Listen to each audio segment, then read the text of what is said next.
З пачатку толькі гэтага года ў дарожна-транспартных здарэннях ужо пацярпелі 4 дзяцей, якія знаходзіліся ў салонах аўтамабіляў. Прычыны самыя розныя. Адна з іх – неуважлівасць дарослых і абыякавасць да мер бяспекі падчас перавозкі.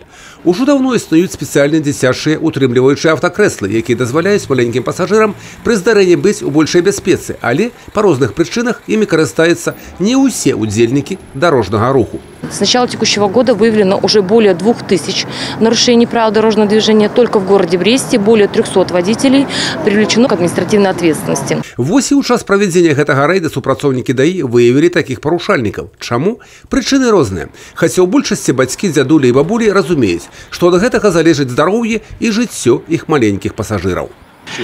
Остановили, ребенка забирал с поликлиники, сын уехал в командировку в Минск, и кресло там, в машине в сына.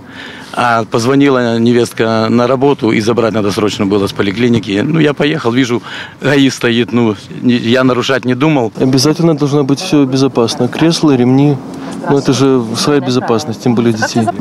Только в кресле. Почему? Потому что это самое дорогое, что есть у деда. Это внук. Всегда возим в детском кресле.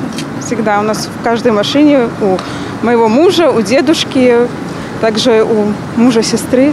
У всех есть устройство специально, хотя маленький у нас только один пока.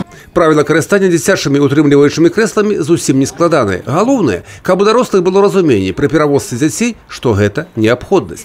Я напомню, что согласно правилам дорожного движения, дети в возрасте до 5 лет должны перевозиться в детском удерживающем кресле, согласно весу и росту ребенка. В возрасте от 5 до 12 лет дети должны перевозиться в детском удерживающем устройстве. Адміністрацыйнае пакаранне за невыкарыстанне спецыяльных утрымліваючых крэслаў пры перавозцы дзяцей да 4 базавых велічынь за першы раз.